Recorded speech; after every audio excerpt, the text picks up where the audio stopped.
Pendant que je mettais la table à Thanksgiving, mon père a filmé une vidéo de moi et l'a postée sur Facebook avec la légende. Regardez cet échec. Elle a toujours été une servante. Mes frères et sœurs ont ri. Je me suis mise en colère et je suis parti. Le lendemain, ma sœur a écrit « Pourquoi je ne peux pas retirer 2000 $ de ton compte ?» Sans réfléchir 2 fois, j'ai explosé et je mettais la table pour Thanksgiving comme je le faisais toujours. Assiette, verre, couvert.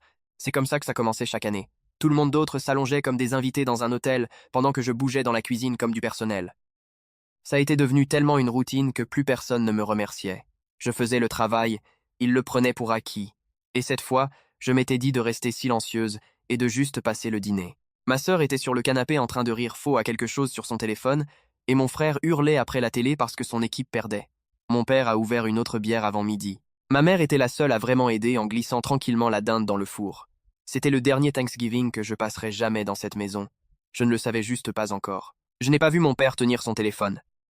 Il devait me filmer depuis la salle à manger pendant que j'arrangeais les centres de table. Je ne faisais rien de spécial, juste aligner les assiettes de manière égale comme toujours, parce que Dieu m'en garde que quelqu'un d'autre prenne la responsabilité de l'apparence des choses.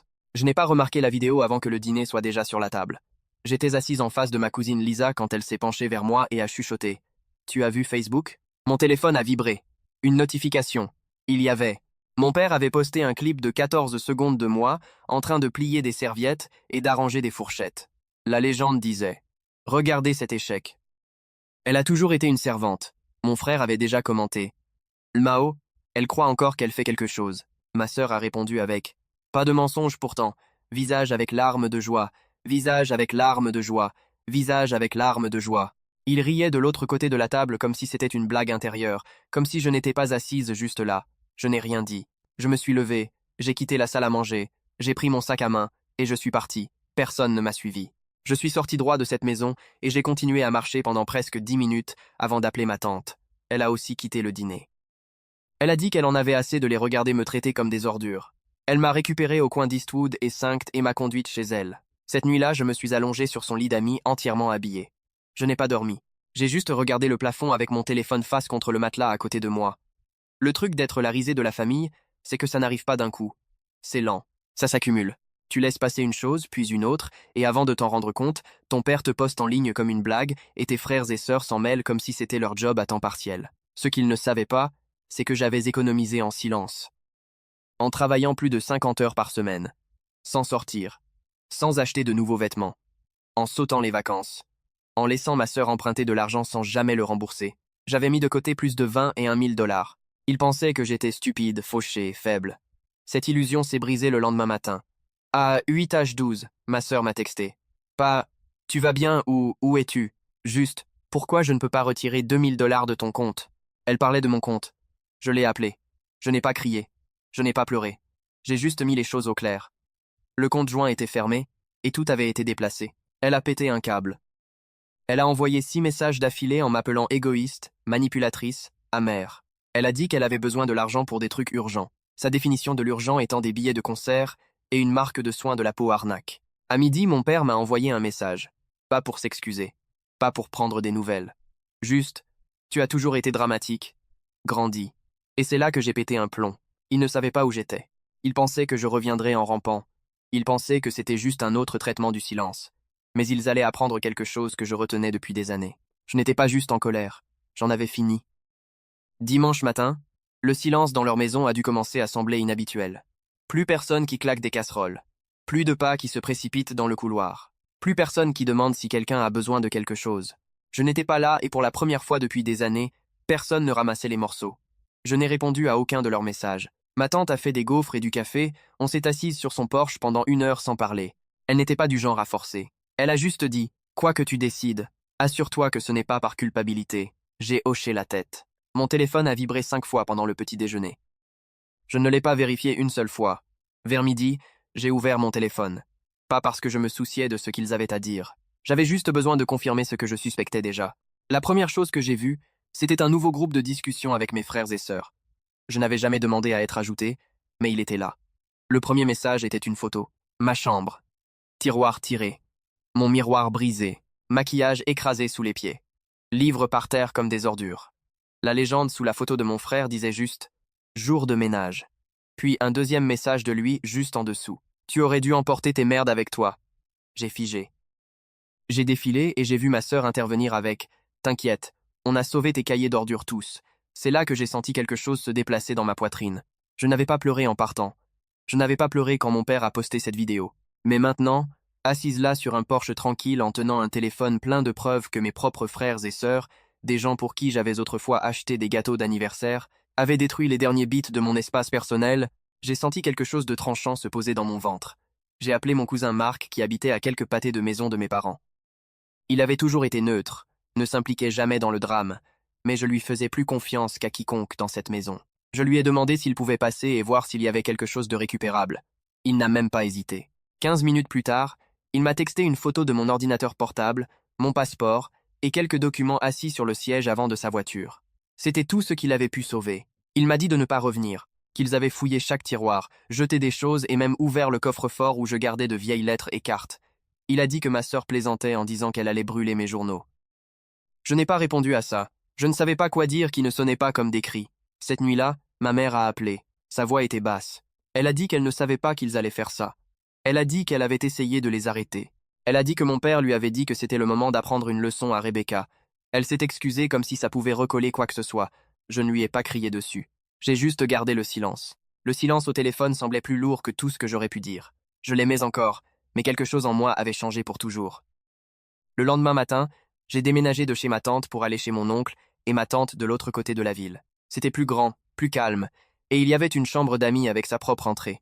Ils n'ont pas demandé de loyer. Mon oncle a juste dit « On verra ça plus tard. Pour l'instant, repose-toi. » Ce soir-là, pendant le dîner, il a demandé si je pensais encore à prendre un appartement. Je lui ai dit oui, que j'avais déjà regardé un studio près de la ligne de bus. Il a regardé ma tante, puis m'a regardé, et a dit « Tu ne vas pas gaspiller ton argent en loyer. Pas encore. Pas pendant que tu te reconstruis. » Puis, comme ça, il a dit quelque chose que je n'avais pas vu venir. « Tu sais que ton père me doit encore 6 000 $, non ?» Je ne le savais pas. J'ai cligné des yeux. Il a expliqué comment, des années auparavant, quand leur toit s'était effondré, mon père l'avait supplié pour un prêt. Il avait promis de rembourser en 6 mois. Ça faisait presque 4 ans. Pas un centime remboursé. J'allais le lui rappeler après les fêtes, a dit mon oncle. Mais maintenant, j'appelle cette dette annulée. Et pas dans le bon sens. Il s'est versé un autre verre de vin, puis a ajouté « Laisse-le sentir ce que c'est d'être coupé. » C'était le moment où j'ai réalisé que c'était plus grand que moi. Je ne m'éloignais pas juste d'une maison toxique. J'avais déclenché quelque chose que je n'avais même pas voulu. Mon père, ma sœur, mon frère, ils ne le savaient pas encore, mais ils ne perdaient pas que moi. Ils perdaient les gens autour de moi. Ceux qui étaient restés silencieux trop longtemps. Ceux qu'ils pensaient ne jamais choisir de camp, mais ils avaient choisi, et maintenant les camps étaient clairs. Toute cette semaine, j'avais l'impression de regarder une maison brûler de loin. Et peu importe combien de fois je me disais de ne pas regarder en arrière, je continuais à chercher de la fumée. Mercredi, ma sœur a envoyé une capture d'écran de sa transaction refusée chez Sephora. 198 $ et 36 cents. Refusé. Elle a légendé. T'es vraiment la cracheuse? Puis 5 minutes plus tard, j'avais besoin de ce sérum. T'es sérieusement malade. Le compte joint était fermé. Je lui avais trop donné trop longtemps. Quand on l'avait ouvert la première fois, je m'étais dit que c'était juste pour les urgences. Mais son idée d'urgence était toujours quelque chose de cher et de ridicule. Des vêtements, des abonnements, des dîners qu'elle ne pouvait pas se permettre. Elle n'avait jamais une seule fois proposé de rembourser. Quand j'ai commencé à la questionner, elle s'est mise sur la défensive. C'est là que j'ai réalisé qu'elle n'était pas confuse. Elle se sentait en droit. Je l'ai bloquée cet après-midi-là. Jeudi, mon frère s'y est mis. Il a posté une blague sur sa story Instagram avec une capture d'écran de mon profil Facebook et un texte superposé. Imagine ruiner Thanksgiving pour une serviette. Puis il m'a envoyé un message directement. Tu en as fait une affaire. On n'a même pas dit quelque chose de si grave. Prends une peau plus épaisse. Suivi de reviens et parle comme une personne normale. Personne normale. Ça venait du même frère qui m'avait un jour fait payer son assurance voiture pendant 3 mois pendant qu'il passait les week-ends à se saouler et à acheter de nouveaux haut-parleurs. Le même frère qui m'avait un jour appelé ennuyeuse parce que je ne voulais pas m'endetter pour m'amuser. Je n'ai pas répondu. J'ai juste déconnecté de tout. Mais mon cousin Marc, celui qui avait sauvé mes documents, m'a texté plus tard ce soir-là avec quelque chose de nouveau. Il a dit que mon père lui avait demandé si je prévoyais de poursuivre. C'était le mot qu'il avait utilisé. Pas rentrer à la maison, pas nous parler, pas comment elle va, juste poursuivre. Marc a dit que mon père paniquait un peu, parce qu'apparemment, il avait entendu que détruire les biens personnels de quelqu'un, même à l'intérieur de sa propre maison, pouvait entraîner des conséquences légales, surtout si une partie était de valeur ou irremplaçable. J'ai ri. C'était la première fois que je riais depuis des jours. Non, je ne les poursuivais pas. Pas encore. Probablement jamais. Mais le fait qu'il s'inquiétait que je prenne des mesures, c'était nouveau, c'était différent. Et puis la chose la plus inattendue est arrivée. Vendredi matin, j'ai reçu un email. Pas de mon père, pas de mes frères et sœurs, du patron de mon père. Je l'ai regardé pendant 1 minute entière avant de l'ouvrir. C'était poli, court. Il disait juste qu'il me contactait parce qu'il avait vu la vidéo Facebook. Celle que mon père avait postée et plus tard supprimée, mais elle avait déjà été partagée. Il n'a rien dit de dur. Il a juste dit « Je voulais prendre des nouvelles et demander si tu vas bien. » C'est tout. Il s'avère que quelqu'un dans son bureau avait vu la vidéo avant qu'elle soit supprimée et l'avait fait circuler, discrètement. Mon père travaille dans une entreprise de construction de taille moyenne, principalement des hommes. Pas le genre d'endroit où les ragots se propagent vite, mais celle-ci l'avait fait. Et quelqu'un avait décidé que ça valait la peine de faire remonter. Je n'ai jamais répondu à l'email, mais savoir qu'il s'était embarrassé publiquement, que la vidéo destinée à m'humilier pourrait en fait lui coûter quelque chose, c'était une sorte étrange de paix. Je n'avais pas besoin de vengeance. Je n'avais pas besoin de me battre contre lui. Il faisait un travail parfait de se détruire lui-même. Ce week-end, je suis resté à l'intérieur. Mon oncle et ma tante m'ont donné tout l'espace, ne venant que pour demander si je voulais rejoindre le dîner. Je l'ai fait une fois. On a mangé des spaghettis et parlé de rien. C'était agréable, sans incident, mais au fond de moi je changeais. Je n'attendais plus d'excuses. J'en avais fini de prétendre que ma famille me verrait un jour différemment. Maintenant j'avais un seul job, avancer. Le week-end est passé tranquillement, presque trop tranquillement. J'ai commencé à chercher un travail à temps partiel le week-end, juste pour occuper mon esprit. Je n'étais pas prête à louer mon propre endroit encore. Mon oncle insistait pour que je reste jusqu'à ce que je trouve quelque chose de stable, mais j'avais besoin d'un contrôle sur quelque chose, n'importe quoi. Lundi matin, mon cousin Marc m'a encore texté. Il était retourné chez mes parents pour rendre un outil qu'il avait emprunté des mois auparavant, et quand il est entré, quelque chose d'étrange s'est passé. Il a dit que mon père était assis à la table de la cuisine en train d'écrire des lettres, comme de vraies lettres à la plume et au papier. Marc a dit qu'il y en avait au moins 3 déjà empilées, toutes scellées. Quand il a demandé ce que c'était, mon père a dit « Juste en train de régler quelques affaires en suspens ». Marc n'y a pas trop pensé jusqu'à ce qu'il parte et trouve une enveloppe sous son essuie-glace avec mon nom dessus.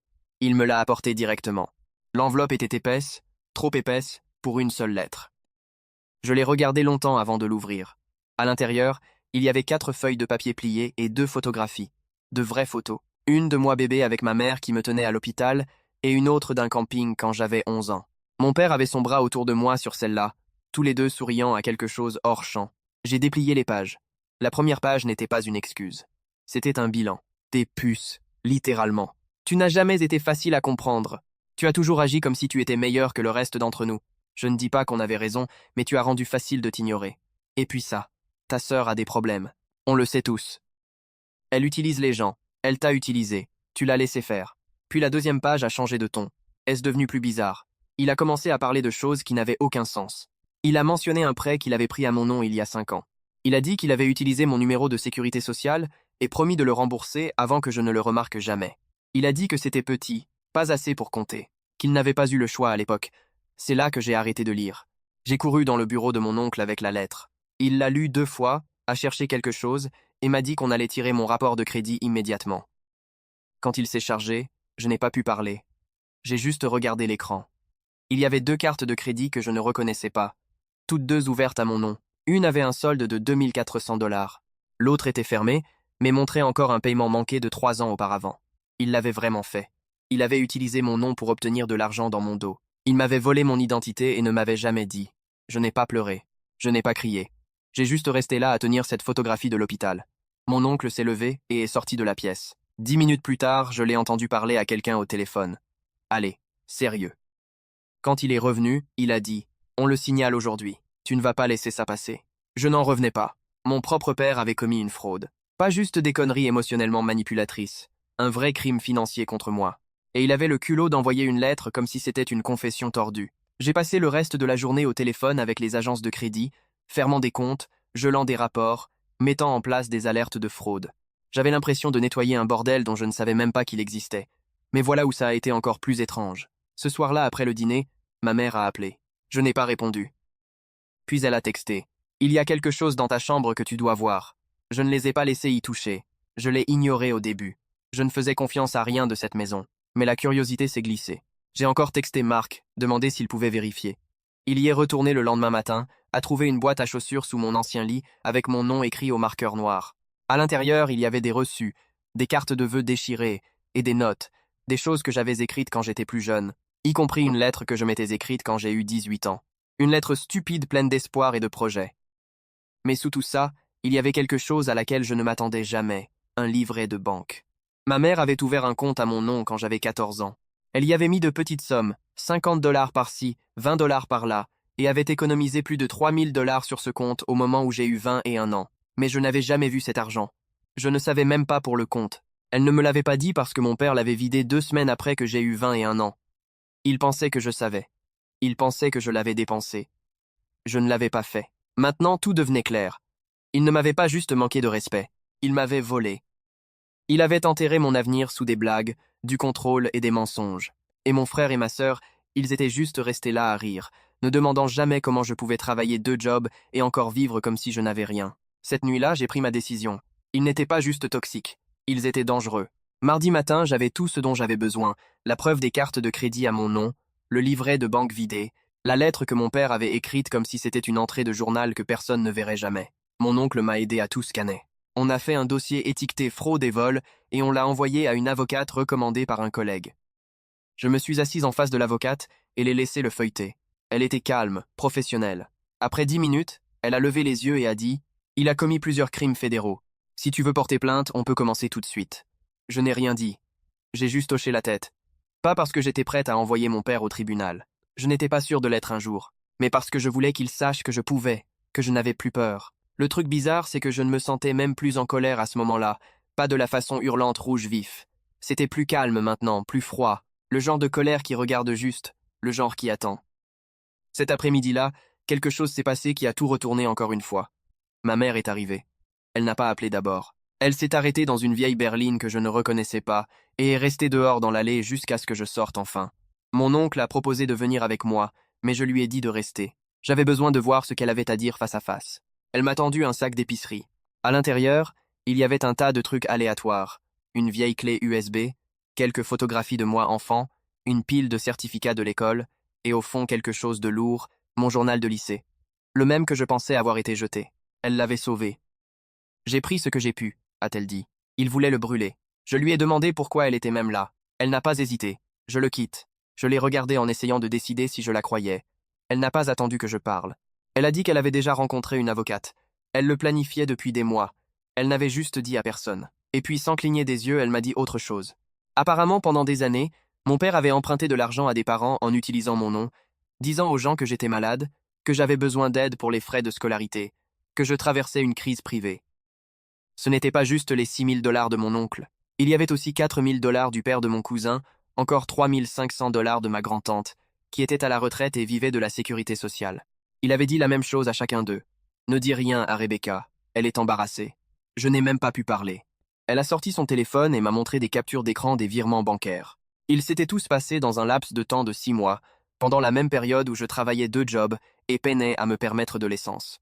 Je lui ai demandé pourquoi elle ne m'avait jamais dit. Elle a dit « Parce que je l'ai cru trop longtemps », et puis elle a commencé à pleurer. Je ne l'ai pas consolée. Je voulais. Une partie de moi voulait encore ma mère, mais une autre partie de moi ne pouvait pas bouger. Je suis juste resté là et l'ai laissé s'effondrer. Puis je me suis retourné et suis rentré à l'intérieur. Ce soir-là au dîner, j'ai tout raconté à mon oncle et à ma tante. Mon cousin a écouté en silence. À la fin, il s'est levé et est allé dans sa chambre, et revenu avec une enveloppe. Il y avait 1500 dollars en liquide. Il l'a placé devant moi et a dit « On a toujours su que quelque chose n'allait pas. On mettait ça de côté depuis des mois. C'est à toi. » Je l'ai regardé longtemps. Je ne pouvais même pas me souvenir de la dernière fois que quelqu'un m'avait donné quelque chose sans attendre quoi que ce soit en retour. Je n'y ai pas touché cette nuit-là. J'ai juste remercié et suis allé me coucher, mais je n'ai pas dormi. À la place, je suis resté debout et j'ai organisé tous les fichiers, captures d'écran, rapports de crédit, les photos de ma chambre détruite, tout ce que ma sœur et mon frère m'avaient texté, même le message du patron de mon père demandant si j'allais bien. J'ai tout mis dans un dossier et j'ai écrit juste 5 mots sur la couverture au Sharpie. Vous ne me possédez plus. Le lendemain matin, j'ai conduit chez mes parents. Personne n'était dehors. Je suis monté sur le porche, j'ai fourré le dossier dans la boîte aux lettres et je suis parti sans frapper. Je ne me sentais pas comme si j'avais gagné. Je me sentais comme si j'étais enfin sorti d'une prison dans laquelle je ne savais pas que j'étais, et ils ne me poursuivaient pas, parce qu'ils savaient au fond qu'ils avaient construit les murs eux-mêmes. 2 semaines ont passé. Pas un mot, pas de texto en colère, pas de messages vocaux chargés de culpabilité de ma mère, pas de messages moqueurs de ma sœur, juste le silence. Et ça m'a fait plus peur que n'importe lequel de leurs chaos habituels, parce que le silence signifiait que quelque chose avait changé. Je continuais à m'attendre à une explosion, un déblatérage Facebook de mon père, un dramatisé de ma sœur, un message en sous-entendu de mon frère. Mais il n'y avait rien. Ils ont disparu, comme s'ils avaient disparu du même monde dans lequel je me tenais encore. Pendant ces semaines, mon oncle m'a conduite à revoir l'avocate. On a finalisé les papiers pour signaler le vol d'identité, ouvert des enquêtes sur les comptes liés à mon nom et signaler le numéro de sécurité sociale. L'avocate m'a posé une question avant de déposer quoi que ce soit. « Tu fais ça pour la justice ou… » J'ai dit les deux, mais au fond, je ne savais même plus ce que clôture voulait dire. Tout ce que je savais, c'est que je ne les laisserais plus garder quoi que ce soit qui m'appartenait. Pas mon argent, pas mon nom, et définitivement pas mon silence. À la 3e semaine, j'ai commencé à me sentir comme une vraie personne à nouveau. Je me réveillais sans cette sensation serrée dans la poitrine, comme si j'étais en retard pour quelque chose que je ne voulais pas faire. J'avais obtenu un nouveau job à temps partiel grâce à une collègue de ma tante. Travail de bureau, horaire stable, personne qui crie. Je gardais mon téléphone en mode ne pas déranger la plupart du temps. Puis, comme ça, j'ai reçu un message de mon frère. C'était court. On peut se voir? Je l'ai regardé longtemps. Si ça avait été de n'importe qui d'autre, je l'aurais bloqué sans cligner. Mais quelque chose m'a dit de dire oui. Pas pour lui, pour moi. Je lui ai dit qu'on se verrait dans un dîner près du bord de la ville. Terrain neutre. Je suis arrivé la première, me suis assise dans un box au fond et regardé la porte. Quand il est entré, il avait l'air plus petit que je me souvenais. Même hoodie, posture affaissée, mais il n'y avait plus de suffisance cette fois. Il ne s'est même pas assis tout de suite. La première chose qu'il a dite n'était pas « salut ». C'était « papa s'effondre ». Il s'est assis et n'a pas édulcoré. Ma mère était partie. Elle avait demandé le divorce. Elle avait pris tout l'argent qu'elle avait pu rassembler et loué un petit appartement d'une chambre près de chez sa sœur. Mon père n'avait pas combattu. Il avait juste bu plus. Commencé à appeler de vieux amis à 2 heures du matin en délirant. Manqué le travail. Reçu un avertissement. Puis il a dit quelque chose que je n'avais pas vu venir. Il m'a dit qu'il pense que tu vas porter plainte. Je n'ai pas répondu. Il a continué. Il a dit que ma sœur avait essayé de demander une autre carte de crédit en utilisant mon nom encore. D'une façon ou d'une autre, elle n'avait pas réalisé que les comptes étaient gelés. Elle a été signalée instantanément. Elle a paniqué et a quitté la ville sans le dire à personne. Elle l'a bloqué. Elle a bloqué notre mère. Elle a juste disparu. Elle a dit que tu as ruiné sa vie, a-t-il ajouté. J'ai ri. Je n'ai pas pu m'en empêcher. Puis il m'a regardé et a dit « Avant, je pensais que tu étais dramatique. Mais j'étais juste aveugle. Je ne voulais pas admettre qu'on était le problème. Je l'ai cru. Pas parce que je le voulais. Parce qu'il n'a rien demandé. Pas de pardon, pas de réunion. Juste de l'honnêteté. On est resté assis là pendant 1 heure. Pas de cris, pas de blâme. Je n'ai pas pleuré. Je ne lui ai pas dit que je lui manquais. Je n'ai pas dit que je reviendrais un jour.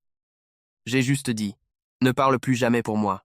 Jamais. » Il a hoché la tête. Puis on a payé, et on est sortis séparément.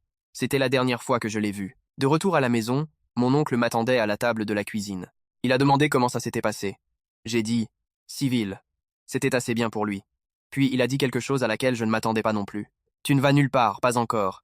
Reste jusqu'au printemps. Économise plus. Ne te précipite pas pour louer une boîte juste pour te sentir indépendante. Tu as un chez-toi ici, sans condition. » J'ai senti quelque chose se serrer dans ma gorge. Pas parce que j'avais besoin d'être sauvé, mais parce que pour la première fois, quelqu'un offrait du soutien sans laisse. J'ai passé le mois suivant à m'installer dans quelque chose que je n'avais pas ressenti depuis des années, la stabilité. Pas de bagarre, pas de fausses excuses, pas d'argent pris, juste des dîners tranquilles, du linge qui n'était la responsabilité de personne d'autre, et une porte qui restait fermée sauf si je l'ouvrais. Le dossier qu'on avait envoyé aux autorités a déclenché une chaîne d'événements. Mon père a perdu son job après qu'ils aient fait une vérification d'antécédents et découvert la plainte de fraude. Personne ne m'a appelé pour demander de la pitié. Ma sœur n'a jamais resurgi. Ma mère a envoyé un message via ma tante disant qu'elle recommençait et ne s'attendait pas au pardon. Je n'ai pas répondu. Je n'avais pas besoin de vengeance. Je n'avais pas besoin de clôture. J'avais la paix. À la fin du printemps, mes économies avaient grandi. Les 21 000 $ avec lesquels j'étais parti étaient devenus près de 30 000 $. J'avais des offres d'emploi, des amis qui ne connaissaient pas le drame de ma famille, et un plan. J'ai visité un petit appartement près de la rivière. Il était lumineux, calme, et avait assez de place pour un bureau et un canapé d'occasion. J'ai dit à mon oncle que j'y pensais. Il a dit « Tu n'as rien à prouver à personne. Reste jusqu'à ce que tu sois prête à partir et que tu veuilles partir. » Alors je suis resté un peu plus longtemps, et chaque jour je me réveillais et me rappelais une chose. Je pensais que j'étais la servante, mais j'étais la seule qui avait jamais su comment partir. Abonne-toi pour plus d'histoires quotidiennes.